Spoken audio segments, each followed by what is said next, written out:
Israel और Hamas के बीच जारी जंग के बीच सऊदी अरब ने इजराइल के साथ अपने रिश्ते पर नई शर्त रख दी है। इस जंग के शुरू होने से पहले ही सऊदी अरब इजराइल से रिश्ते सामान्य करने की ओर बढ़ रहा था, लेकिन जंग शुरू होने के बाद से सऊदी अरब इस उलझन में था कि वो इस रिश्ते को लेकर आगे कैसे बढ़े। लेकिन अब सऊदी अरब के राजदूत ने अब इसको लेकर चीजें थोड़ी साफ कर दी हैं। अमेरिका में सऊदी अरब के एम्बेसडर ने एक महत्वपूर्ण ऐलान किया है। सऊदी के राजनयिक ने कहा है कि जब तक गाजा में सीज फायर के लिए इजराइल तैयार नहीं हो जाता, तब तक इजराइल के साथ सऊदी अरब का कोई रिश्ता नहीं होगा। नमस्कार, मैं हूं अनुज शर्मा और आप सभी देख रहे हैं TV9 भारतवर्ष।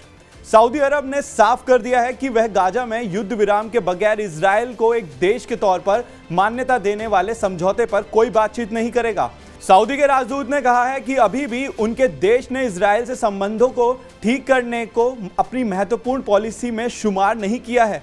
स्विट्जरलैंड के दावोस में आयोजित वर्ल्ड इकोनॉमिक फोरम की बैठक से इस्तर सऊदी के राजदूत ने ये सब बातें कही।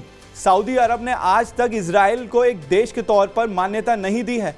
पिछले साल बातचीत बड़े जोश और खरोश से इस दिशा में चल रही थी, मगर फिर हुआ यह कि 7 अक्टूबर को हमास ने इजराइल पर हमला कर दिया।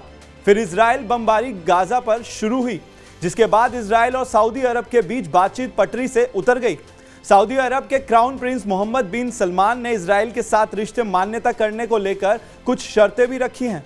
इन शर्तों में वॉशिंगटन से सुरक्षा की गारंटी और नागरिक परमाणु कार्यक्रम विकसित करना शामिल है। फॉक्स न्यूज के साथ एक बातचीत में एक दफा प्रिंस मोहम्मद बिन सलमान ने कहा था कि हर दिन हम एक समझौते के करीब पहुंच रहे हैं। हालांकि उन्होंने इस बात पर भी जोर दिया था कि फिलिस्तीनी मुद्दा रियायत के लिए हमेशा महत्वपूर्ण था और आगे भी रहेगा। हालांकि बाइडेन की सरकार जोर लगा रही है कि इजराइल और सऊदी अरब साथ आ जाए और एक दूसरे के साथ संबंधों को पूरी तरह सामान्य कर ले। देश दुनिया की तमाम खबरों को देखने के लिए आप सभी बने रहें TV9 भारतवर्ष के साथ और TV9 भारतवर्ष को सब्सक्राइब करना ना भूलें।